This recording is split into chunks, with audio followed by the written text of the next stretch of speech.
السلام علیکم ورحمۃ اللہ وبرکاتہ۔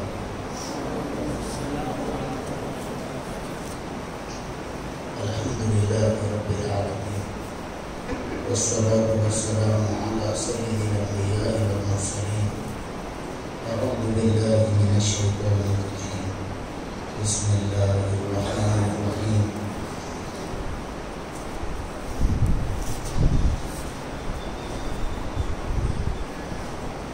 لو انزلنا هذا القرآن على جبل لرأيته خاشعا متصدعا من خشية الله وتلك الأمثال نضربها للناس لعلهم يتفكرون۔ وقال تعالى: يا أيها الذين آمنوا قوا أنفسكم وأهليكم نارا وقودها الناس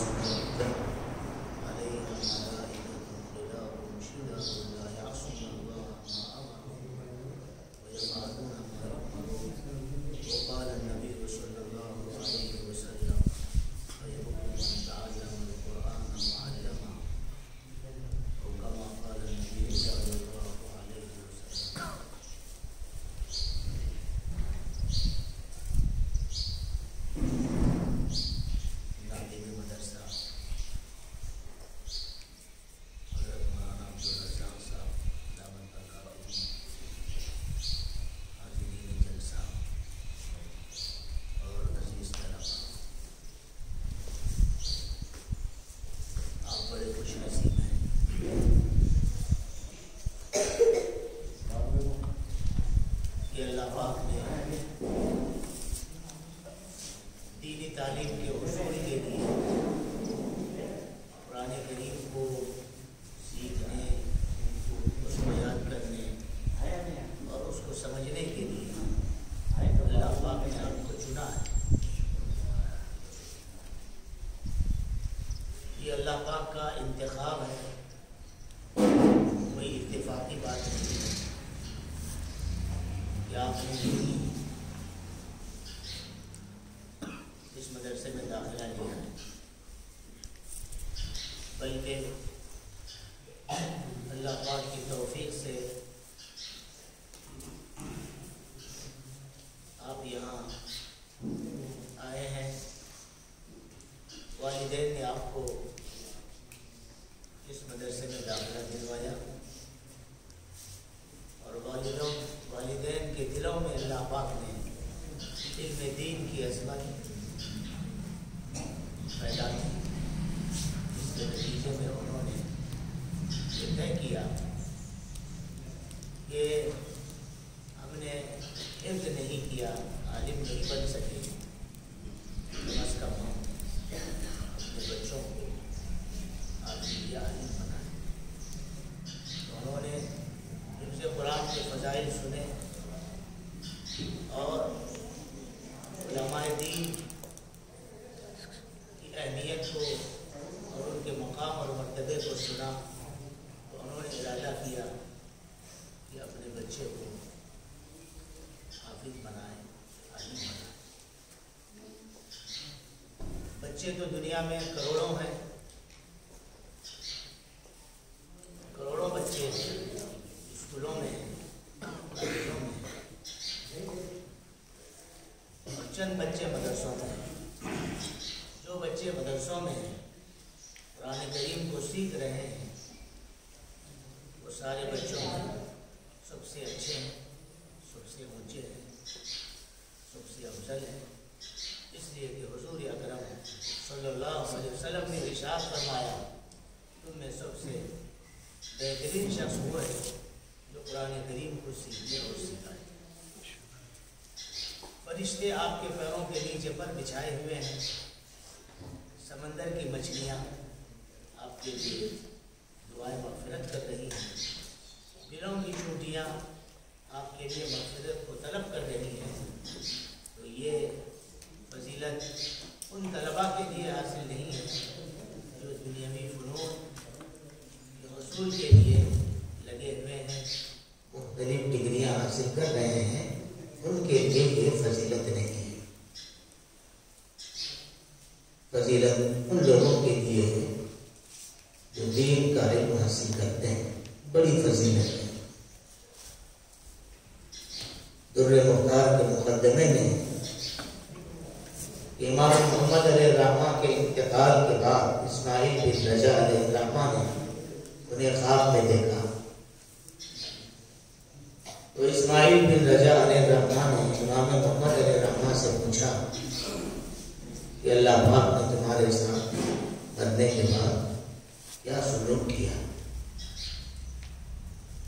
تو امام محمد علیہ الرحمہ نے فرمایا کہ اللہ پاک نے میری بخشش فرمائی، غفر اللہ علیہ۔ اللہ پاک نے ارشاد فرمایا لو اردت ان اعذبک ما جعلت هذا العلم فیک،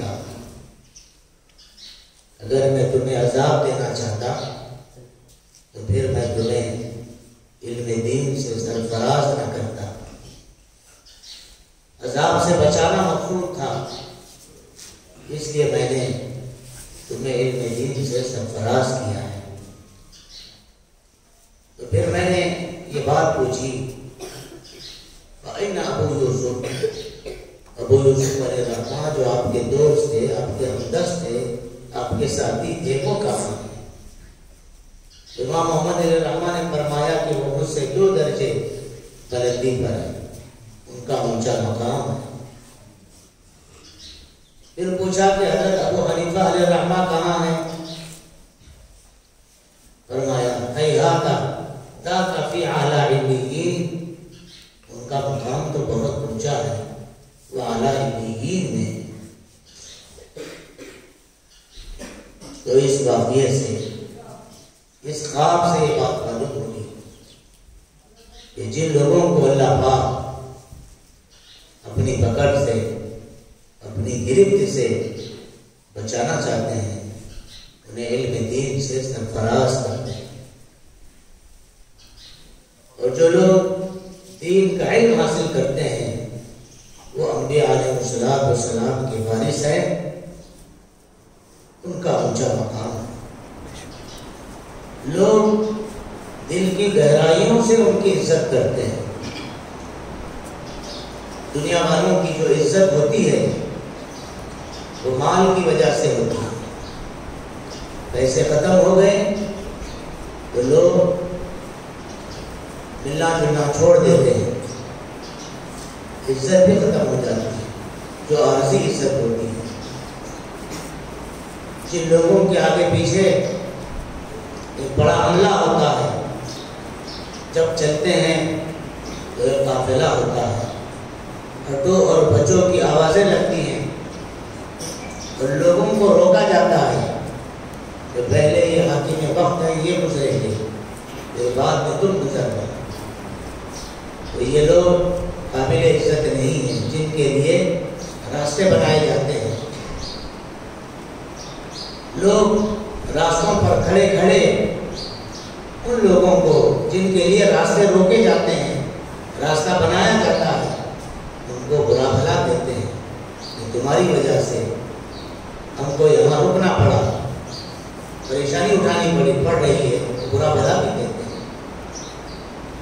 مگر جو اہل اللہ ہوتے ہیں، علماء ہوتے ہیں، دیندار ہوتے ہیں، ان کی عزت دل کی گہرائیوں سے کی جاتی ہے۔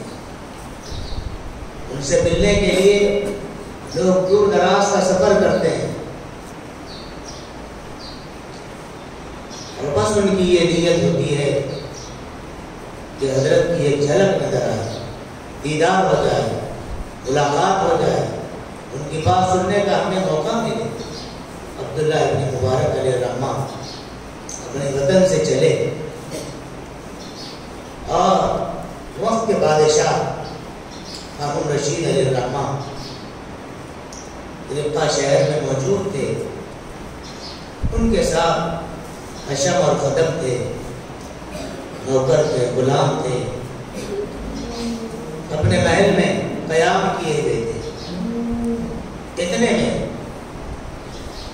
ایک شور بلند ہوا اور شہر کے سارے لوگ اپنے شہر سے نکل کر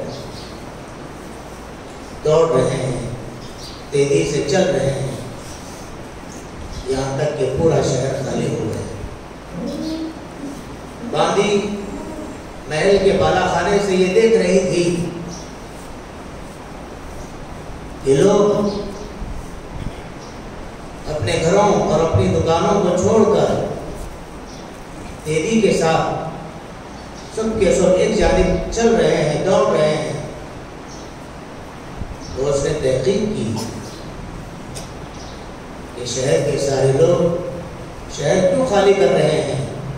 تحقیق کرنے سے پتہ چلا کہ خراسان کے ایک عالم دین عبداللہ ابن مبارک علیہ الرحمہ یہاں تشریف لا رہے ہیں، تو لوگ ان سے ملنے کے لیے، ان کا استقبال کرنے کے لیے اپنے گھروں سے نکل کر شہر کے باہر پہنچ رہے ہیں۔ باندی نے کہا کہ حقیقی بادشاہت عبداللہ ابن مبارک کو حاصل ہے۔ ہارون رشید سے کہا آپ کو جو بادشاہت حاصل ہے یہ لوگوں کے جسموں پر ہے، اور عبداللہ ابن مبارک کو جو بادشاہت حاصل ہے وہ دلوں پر حاصل ہے، وہ دلوں کے حاکم ہیں، دل ان کی طرف متوجہ اور مائل ہے۔ تو جو لوگ اللہ کے خاص بندے ہوتے ہیں، اہل علم ہوتے ہیں، ان کی قدر ہر زمانے میں ہوئی ہے اور قیامت تک ہوتی رہے گی۔ وہ اس دنیا سے چلے گئے مگر ان کے کارنامے زندہ ہیں، ان کی باتیں لوگوں کے سینوں میں محفوظ ہیں، وہ پس مرگ زندہ ہیں۔ بڑے بڑے علماء کے سلسلے میں ایک کتاب لکھی گئی، مولانا نور عالم خلیل امیر رحمۃ اللہ علیہ نے ہندوستان کے چند بڑے علماء کی سوانح حیات لکھی، ان کے انتقال پر مضامین لکھے، ان مضامین کو کتابی شکل دی گئی۔ اس کتاب کا نام ہے پس مرگ زندہ، مرنے کے بعد بھی زندہ ہے۔ یعنی لوگ چلے جاتے ہیں، علماء چلے جاتے ہیں، اہل اللہ چلے جاتے ہیں، مگر ان کی باتیں، ان کی یادیں، ان کی ادائیں اور ان کے کارنامے، ان کی قربانیاں زندہ رہتی ہیں۔ تو ہمارے طلباء قابل رشک ہیں۔ قابل رشک اس لیے ہے کہ یہ قرآن کریم کو اپنے سینوں میں محفوظ کر رہے ہیں، قرآن کریم کو یاد کر رہے ہیں اور حافظ قرآن بن رہے ہیں۔ قابل رشک ہیں۔ دنیاوی ڈگریوں اور دنیاوی فنون کو اگر خدمت خلق کے جذبے سے، لوگوں کی خدمت کرنے کے جذبے سے حاصل کیا جائے، کوئی بری بات نہیں ہے، منع نہیں ہے۔ مسلمانوں کو چاہیے کہ وہ اپنے بچوں کو ڈاکٹر بھی بنائیں، وکیل بھی بنائیں، اور ہر میدان میں مسلمان آگے رہیں۔ مگر اپنے بچے کو آپ ڈاکٹر بنا رہے ہیں تو ضروری ہے کہ اس ڈاکٹر کو آپ دین کا ضروری علم دلائیں۔ انجینئر بنا رہے ہیں تو جو ضروری علم ہے جس کا حاصل کرنا فرض ہے، طلب العلم فریضۃ علی کل مسلم، اس علم سے روشناس کرانا ضروری ہے۔ وکیل بنا رہے ہیں، ٹھیک ہے وکیل بنائیے، مگر اس کے ساتھ ساتھ وکیل صاحب قرآن سے واقف ہوں، اردو سے واقف ہوں، عقائد سے واقف ہوں، اسلامی باتوں سے واقف ہوں، عبادت کے مسائل سے واقف ہوں۔ یہ بہت ضروری ہے۔ حضرت مفتی شفیع صاحب رحمۃ اللہ علیہ بہت بڑے مفتی گزرے ہیں، معارف القرآن جنہوں نے لکھی، ان کے پاس ایک صاحب آئے اور حضرت کی خدمت پہ پہنچ کر خوشخبری سنائی کہ میرا فلاں لڑکا ڈاکٹر بن چکا ہے اور ماہر ڈاکٹر ہے، فلاں ملک میں وہ خدمت کر رہا ہے اور اس کی تنخواہ بہت زیادہ ہے، اس نے اپنا ذاتی مکان بھی بنایا ہے اور بہت خوش ہے اور لوگ اس کو عزت دے رہے ہیں۔ لمبی تفصیل انہوں نے سنائی۔ مفتی شفیع صاحب رحمۃ اللہ علیہ نے پوچھا کیا آپ کا لڑکا صوم و صلات کا بھی پابند ہے، نماز بھی پڑھتا ہے، قرآن کی تلاوت بھی کرتا ہے، کیا وہ دیندار بھی ہے؟ تو انہوں نے کہا کہ بس اس میں تھوڑی سی کمی ہے، سب کچھ اسے حاصل ہے، بس تھوڑی سی خامی ہے، وہ یہ ہے کہ وہ نماز نہیں پڑھتا، تلاوت نہیں کرتا اور پکا دیندار نہیں ہے، بس تھوڑی سی کمی ہے۔ تو مفتی شفیع صاحب رحمۃ اللہ علیہ نے ان کو نصیحت کرنا چاہا اور مثال سے ان کو ایک بات سمجھائی کہ ایک صاحب کا انتقال ہوا تو بچوں کو شک تھا کہ روح قبض ہو گئی ہے یا ابھی باقی ہے۔ انہوں نے ڈاکٹر صاحب کو بلایا، ڈاکٹر صاحب آئے اور انہوں نے نبض دیکھی، دل پر آلہ رکھا، پھر اس کے بعد انہوں نے ڈکلیئر کیا اور کہا کہ ان کی روح نکل چکی ہے۔ دل اچھا ہے، گردے اچھے ہیں، جگر بھی اچھا ہے، جسم بھی اچھا ہے اور دماغ بھی اچھا ہے، ساری چیزیں اچھی ہیں، بس تھوڑی سی خامی ہے، وہ یہ ہے کہ روح نہیں ہے، جان نہیں ہے۔ تو فرمایا کہ جان نکل جائے تو پھر دل بھی بیکار ہے، گردے بھی بیکار ہے، جگر بھی بیکار ہے، دماغ بھی بیکار ہے، ہاتھ پیر بھی بیکار ہے، اس لیے کہ روح نکل چکی ہے۔ تو ٹھیک اسی طرح اگر دین علم نہ ہو، کوئی دین علم سے واقف نہ ہو، چاہے وہ بہت بڑا عہدیدار ہی کیوں نہ ہو، کلکٹر ہی کیوں نہ ہو، ملک کا بہت بڑا ڈاکٹر ہی کیوں نہ ہو، ساری چیزیں اس کے پاس ہیں، مگر دین نہیں ہے، وہ صوم و صلات کا پابند نہیں ہے، تو وہ ایسا ہی ہے جیسا کہ یہ مردہ، کہ اس کی ساری چیزیں ٹھیک ہیں مگر اس کی روح نکل چکی ہے۔ تو علم دین کی بڑی اہمیت ہے۔ الحمدللہ بر صغیر میں علماء کی قربانیوں کا نتیجہ ہے کہ آپ کو جگہ جگہ ہر ضلع میں، ہر صوبے میں علماء، مدارس اسلامیہ اور مکاتب قرآنیہ کو آپ دیکھ رہے ہیں، یہ علماء کی قربانیوں کا نتیجہ ہے۔ ایسے بہت سارے ملک ہیں اب بھی کہ پورے ملک میں، ملک کے طول و عرض میں کوئی عالم دین نہیں، کوئی حافظ قرآن نہیں ہے، اور وہاں کے لوگ دین سے بہت دور ہیں، دینی تعلیمات سے بہت دور ہیں۔ یہاں تو قدم قدم پر مدارس ہیں۔ ہمارے ایک دوست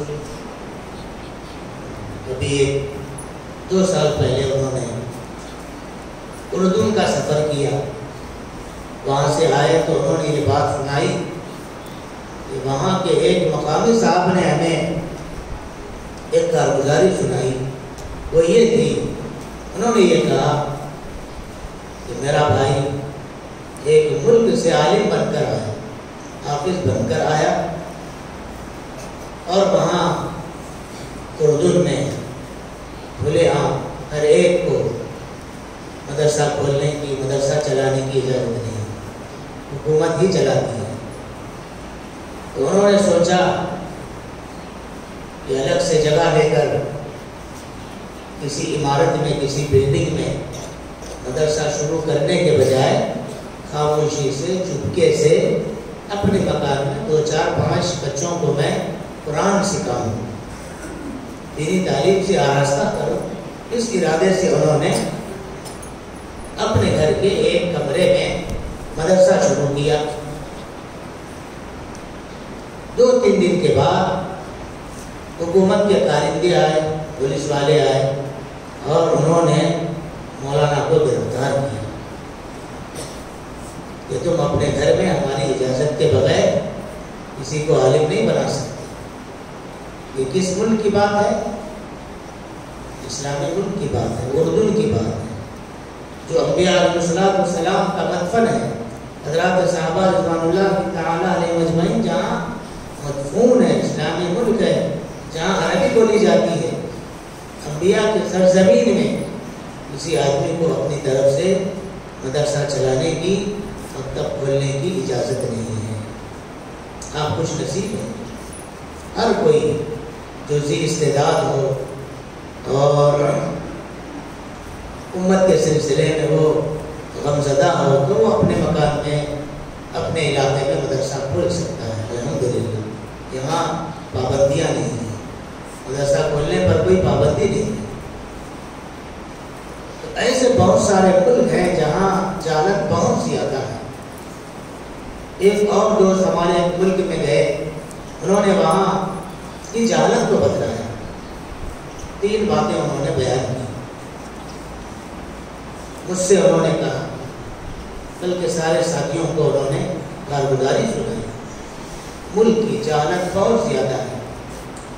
جہالت کا پہلا واقعہ یہ ہے کہ وہاں امام صاحب نے نماز پڑھائی تو ان کا گھٹنا کھلا ہوا تھا، مختصر کپڑے پہن کر انہوں نے نماز پڑھائی، تو امام صاحب کے علم کی یہ سطح ہے کہ انہوں نے یہ ضروری نہیں سمجھا کہ گھٹنا سطر میں داخل ہے، اس کو چھپایا جائے۔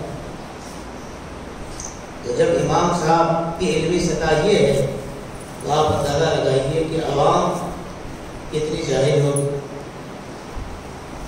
تو امام صاحب نے نماز پڑھائی اور ان کا گھٹنا کھلا ہوا۔ دوسری بات یہ بتلائی کہ وہاں نکاح کا مفہوم اور مطلب یہ ہوتا ہے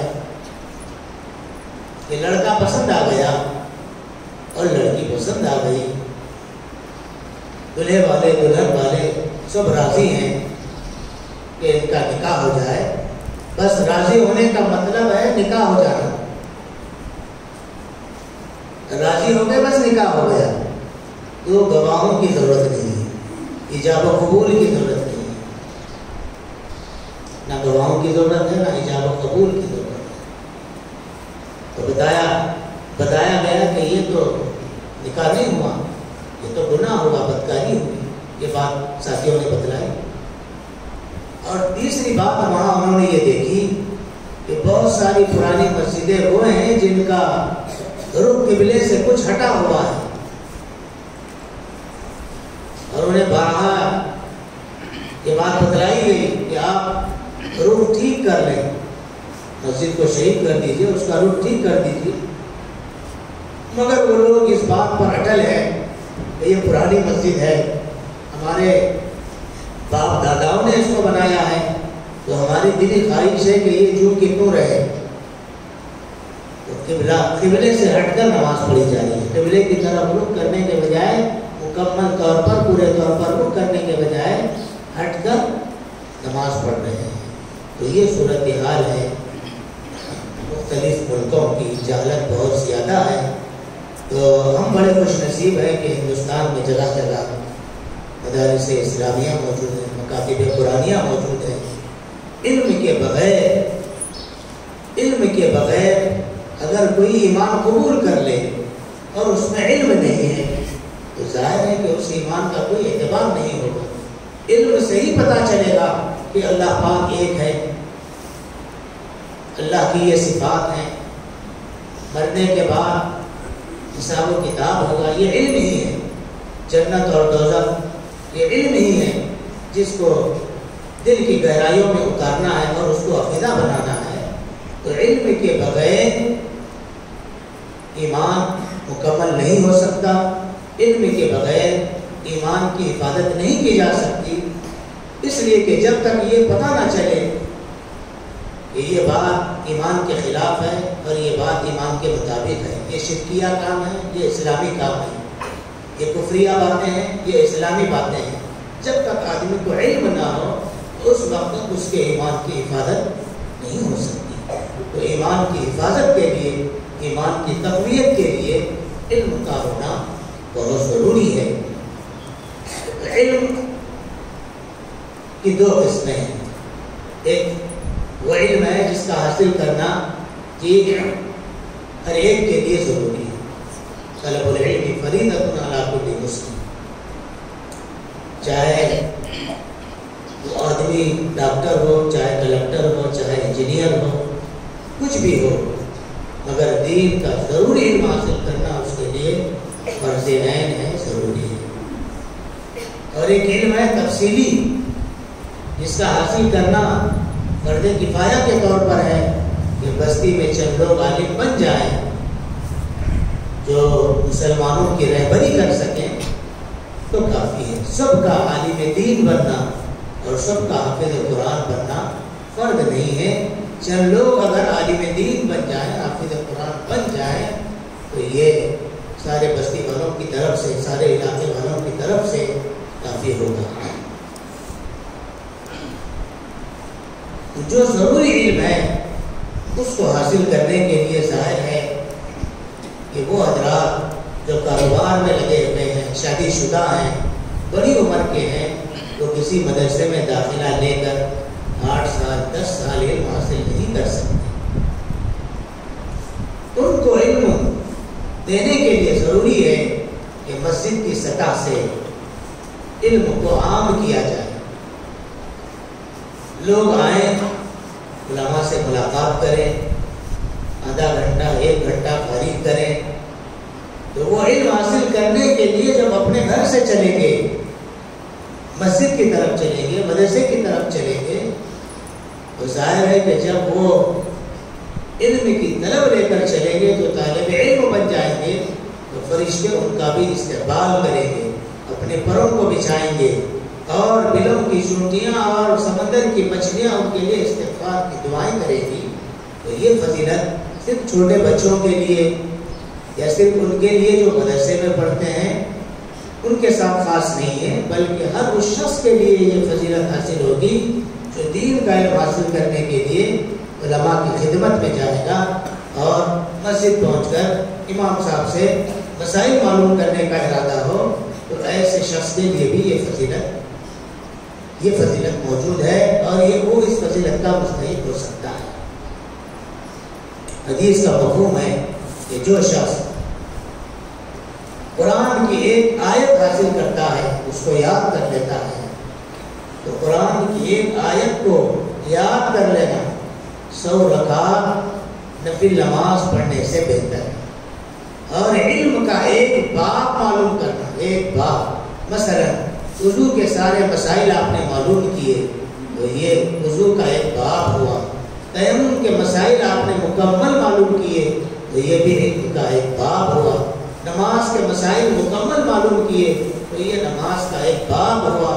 تو حدیث میں ہے کہ جو علم کا ایک باب حاصل کر لیتا ہے اس کے لیے 1000 رکعت نفل نماز پڑھنے کا جو ثواب ہے اس سے زیادہ اس کو ثواب دیا جائے گا، اس سے بہتر ہے۔ 1000 رکعت نفل نماز پڑھنے سے بہتر ہے علم کا ایک باب حاصل کرنا۔ تو ضروری ہے کہ ہم اپنے اپنے علاقوں میں علم دین کو حاصل کرنے کی عمومی فضا بنائیں اور دین کا علم حاصل کرنے کے لیے ہم اوقات فارغ کریں، مسجد میں بیٹھیں، مدرسے میں بیٹھیں، علماء کی صحبت میں جائیں۔ علماء کی صحبت میں بیٹھنا، ان کے ساتھ اٹھنا بیٹھنا، یہ اس بات کی علامت ہے کہ یہ آدمی سمجھدار ہے، عقل مند ہے۔ آدمی کی عقل مند ہونے کی علامت یہ ہے کہ وہ اس کا اٹھنا بیٹھنا علماء کے ساتھ ہو، علماء سے محبت کی جائے۔ حدیث میں ہے کہ عالم بنو یا متعلم بنو، یا ان کی بات غور سے سننے والے بنو، یا ان کو چاہنے والے بنو، یا تو عالم بنو، یا تو علم حاصل کرنے والے بنو، یا علماء کی بات کو غور سے سننے والے بنو، یا ان سے محبت کرنے والے بنو۔ وَلَا تَكُنِ الْخَامِسَةَ، 5ویں نہ بنو۔ پوچھا گیا کہ 5ویں قسم کون سی ہے؟ فرمایا کہ 5ویں قسم بہت خطرناک ہے۔ 5ویں قسم میں وہ لوگ ہیں جو علماء سے دشمنی رکھتے ہیں، بغض رکھتے ہیں۔ جو علماء سے بغض دنیا اور آخرت میں ہلاک ہو جاتے ہیں، ان کی نسلیں برباد ہو جاتی ہیں، علم دین سے محروم ہو جاتی ہیں۔ تو علماء سے محبت کرنی چاہیے اور اپنے بچوں کو ہم عالم دین بنائیں، حافظ قرآن بنائیں، عمومی فضا بھی قائم کریں تاکہ مردوں اور عورتوں کی جہالت ختم ہو۔ عورتیں مردوں سے زیادہ ہیں اور مختلف علاقوں میں عورتیں علم دین سے بہت دور ہیں، عورتوں میں زیادہ جہالت ہے۔ عورتوں کی جہالت کو دور کرنے کے لیے ضروری ہے کہ جگہ جگہ ان کے لیے بھی مکاتب کا قیام عمل میں لایا جائے۔ بڑی عورتوں کو جو مکلف ہیں، بالغ ہیں، شریعت پر چلنا ضروری ہے، ان کے لیے بھی اس کا بندوبست کرنا چاہیے کہ وہ دین کا علم حاصل کریں، قرآن کا علم حاصل کریں۔ اور لاکھوں عورتیں ایسی ہیں اس ملک میں، مسلمان عورتیں، کہ وہ قرآن کی ایک سورت بھی انہیں یاد نہیں ہے، بلکہ نماز کا طریقہ بھی معلوم نہیں ہے۔ ایک جگہ پتہ چلا کہ لڑکا حافظ قرآن ہے، ٹیوشن پڑھا رہا ہے، مگر والدہ کو نماز کا طریقہ معلوم ہے، قرآن کی ایک دو سورتوں سے بھی وہ ناواقف ہے۔ تو عورتوں کی تعلیم کا انتظام بہت ضروری ہے، اور اس کے ساتھ ساتھ ہم اپنے بچوں کو دینی مدارس میں داخلہ دلوائیں، اس لیے کہ یہ ہمارے لیے صدقہ جاریہ اور ثواب جاریہ بنے گی۔ عام طور سے یہ ماحول بنا ہوا ہے کہ ہم اس بچے کو مدرسے میں لاتے ہیں جو کسی کام کا نہ ہو۔ بہت صحیح بچہ ہو تو کہا جاتا ہے، لوگ کہتے ہیں کہ اس کو ڈاکٹر بنا دو، یہ انگریزی سیکھے گا۔ اگر وہاں نہ چلے تو کہا جاتا ہے کہ جو مقامی زبان ہے وہ سکھا دو، مراٹھی سکھا دو، تیلگو سکھا دو۔ اس میں بھی نہ چلے تو اردو سکھا دو، اردو میڈیم میں داخلہ دلوا دو، اور وہاں بھی نہ چلے تو مدرسہ کھلا ہوا ہے وہاں بھیج دو کہ وہاں اس کو ٹھیک کیا جائے گا۔ تو یہ بہت بری بات ہے کہ اپنے ذہین بچوں کو اسکول کا راستہ بتا دیں اور جو ابھی ہیں انہیں مدرسے میں داخلہ دلا دیں، یہ بری بات ہے۔ اس لیے علماء کہہ رہے ہیں کہ اپنے اس بچے کو جو سب سے زیادہ ذہین ہے، عالم اور عابد بنا دو، تاکہ وہ دین کی صحیح طور پر خدمت کر سکے۔ تو قرآن کریم کو سیکھنا بڑی خوش نصیبی کی بات ہے۔ طلبا موجود ہیں، ان سے میری درخواست ہے کہ وہ صرف حافظ بننے پر اکتفا نہ کریں بلکہ عالم دین بھی بنے۔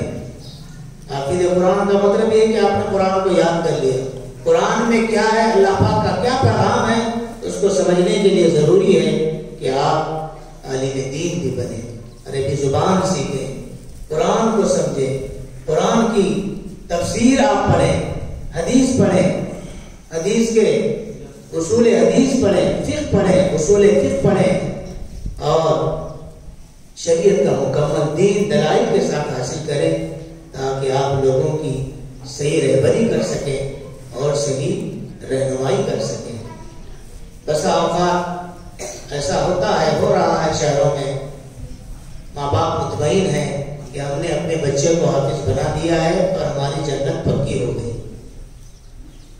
جیسا کہ حدیث میں فضائل ہے۔ حافظ قرآن سے کہا جائے گا وہ حافظ قرآن جس نے قرآن کو یاد کیا، اس کے حلال کو حلال سمجھ کر اس پر عمل کیا، اس کے حرام کو حرام سمجھ کر اپنے آپ کو اس سے دور رکھا، تو اس سے کہا جائے گا کہ وہ اپنے ایسے 10 لوگوں کی سفارش کرے جن کے لیے دوزخ واجب ہو چکی ہے۔ ماں باپ یہ سمجھ رہے ہیں کہ ہماری جنت پکی ہو گئی، ایسی بات نہیں ہے، بلکہ حافظ قرآن اسی وقت سفارش کر سکے گا جبکہ وہ قرآن کے حلال کو حلال سمجھے، اس کے حرام کو حرام سمجھے، تو اسی وقت یہ سفارش ہوگی۔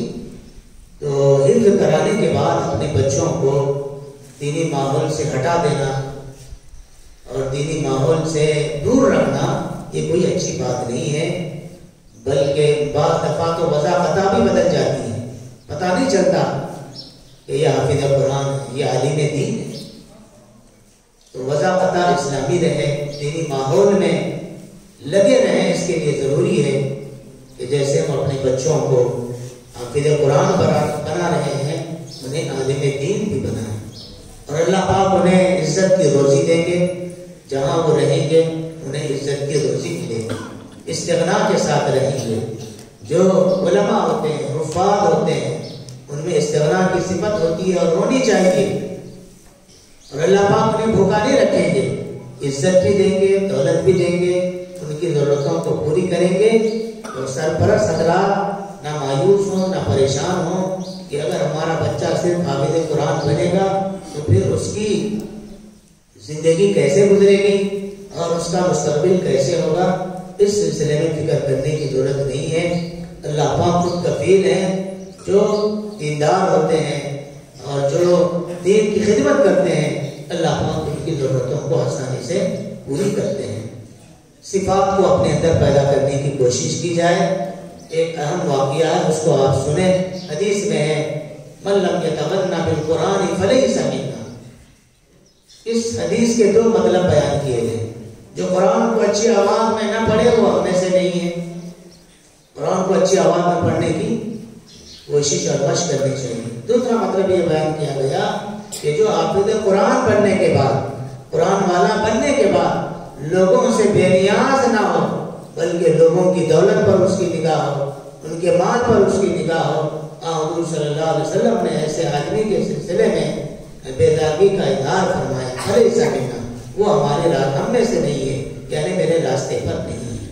بہت سارے حفاظ الحمدللہ ایسے گزرے ہیں جنہوں نے قرآن یاد کیا اور دنیا کی دولت کو انہوں نے ٹھکرا دیا۔ 50 سال 70 سال پرانا واقعہ ہے حیدرآباد کا۔ وہاں ایک بہت بڑا دواخانہ ہے، جہاں عثمانیہ دواخانہ، اس دواخانے میں اورنگ آباد کے حافظ فیض اللہ صاحب زیر علاج تھے۔ آنکھ پر پٹی تھی، آنکھ کا علاج چل رہا تھا۔ وہ ایک دن اپنی پلنگ پر بیٹھ کر اپنے وظائف پورے کر رہے تھے، تو اتنے میں بادشاہ وقت میر عثمان علی مرحوم وہ بیماروں کی عیادت کے لیے دواخانہ پہنچے۔ مختلف بیماروں سے انہوں نے ملاقات کی اور قاری صاحب کو بھی، حافظ فیض اللہ صاحب کو انہوں نے سلام کیا، اور وہ اپنے معمولات میں تھے۔ تو بادشاہ وقت قریب گئے، سلام کیا، تو حافظ صاحب نے پوچھا کہ آپ، جواب دینے کے بعد پوچھا کہ آپ کون؟ انہوں نے کہا کہ میں میر عثمان علی ہوں۔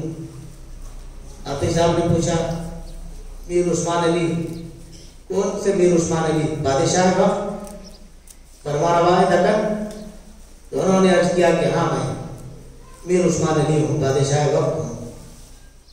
تو حافظ صاحب اللہ والے تھے، ان کے دل میں اللہ کی محبت تھی، اللہ کا ڈر تھا۔ انہوں نے بادشاہ وقت سے کہا کہ اگر آپ بادشاہ وقت ہیں تو آپ کو اس بات کی کس نے اجازت دی کہ آپ دوسروں کے معمولات میں مخل ہو، خلل ڈالیں؟ میں تو قرآن پڑھ رہا تھا، آپ نے مجھے سلام کیا، معمولات میں خلل آ گیا، آپ کو اس کی اجازت کس نے دی؟ بادشاہ سکتے میں آ گیا، ساتھ جو لوگ تھے وہ پریشان ہو گئے۔ بادشاہ آگے بڑھے اور دوسرے بیماروں کی انہوں نے عیادت کی، اور پھر بادشاہ کے پاس آئے جبکہ انہوں نے اپنے معمولات کو پورا کیا تھا۔ پھر سلام کیا، پھر کہا اب آپ معاملات پورے ہو چکے ہیں، میں آپ سے معذرت خواہ ہوں، میں آپ کے معمولات میں مخل بنا، اس پر میں معافی چاہتا ہوں۔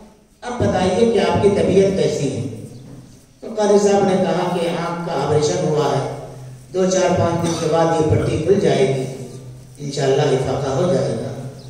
تو بادشاہ نے مزاج پرسی کی، پھر اس کے بعد دعاؤں کی اس نے درخواست کی، اور آگے بڑھ کر اپنے ساتھیوں سے کہا الحمدللہ دنیا میں ایسے لوگ بھی اب بھی موجود ہیں جو کسی سے، اللہ کے علاوہ کسی سے نہیں ڈرتے۔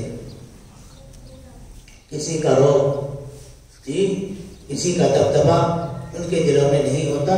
پھر بادشاہ نے تا حیات ان کے لیے وظیفہ جاری کیا کہ جب تک یہ زندہ رہیں گے میری طرف سے ان کو ہر ماہ اتنے پیسے ملتے رہیں گے ضروریات کو پورا کرنے کے لیے۔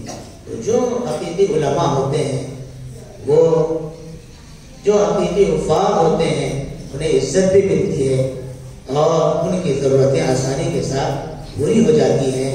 تو ماشاءاللہ یہ ادارہ قائم ہے، یہاں آپ اپنے بچوں کو شریک کرائے ہیں، یہ بہت ضروری ہے۔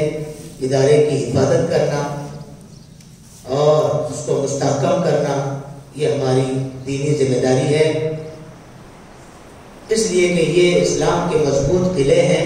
علامہ اقبال علیہ الرحمٰن نے بہت پہلے یہ بات کہی تھی کہ مدرسوں کو ان کی حالت پر رہنے دو، اگر ان کو ختم کر دو گے تو ہندوستان کا بھی وہی حشر ہوگا جو اندلس کا ہوا۔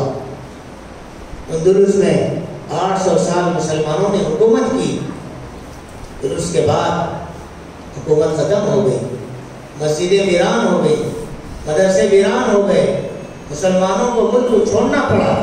پوری مفصل تاریخ ہے۔ تو اس ہندوستان میں مدارس کی وجہ سے، علماء کی قربانیوں کی وجہ سے اور دعوت و تبلیغ کی محنت کی وجہ سے الحمدللہ دینی بیداری قائم ہے۔ تو آپ سے معتبرہ درخواست ہے کہ ایسے مدارس جگہ جگہ قائم ہوں، مکاتب کا قیام عمل میں لایا جائے، اپنے بچوں کو جو ذہین ہے دینی تعلیم سے ہم آراستہ کریں۔ اللہ پاک اس مدرسے کی ہر طرف سے، بلکہ پوری دنیا میں جتنے مدارس ہیں سب کی اللہ پاک ہر طرف سے حفاظت فرمائے، شرور و فتن سے محفوظ فرمائے اور ترقیات سے مالا مال فرمائے۔ وآخر دعوانا الحمدللہ۔